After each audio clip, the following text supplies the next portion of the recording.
find an equation of the ellipse passing through the points 6, 0 and 6, 6 with vertices at 1, 3 and 11, 3.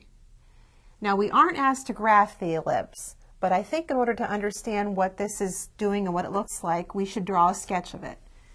Let's first of all look at the points. It passes through 6, 0 and 6, 6, and it has vertices at 1, 3 and 11, 3.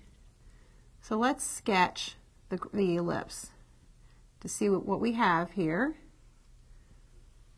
Now remember, the ellipse is what we need for ellipse. We need the center of it, and then we need the distance from the center to the edges of the ellipse.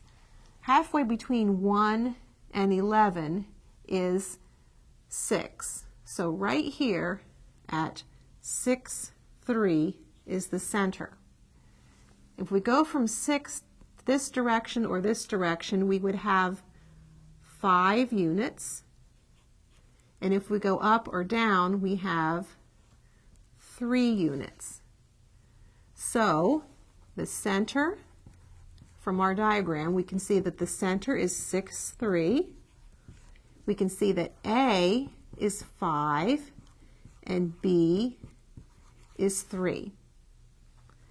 So we can write the equation x minus 6 squared, that's the x coordinate of the center, divided by a squared, which would be 5 squared, plus y minus 3 squared, and this 3 was the y coordinate of the center, over 3 squared equals 1.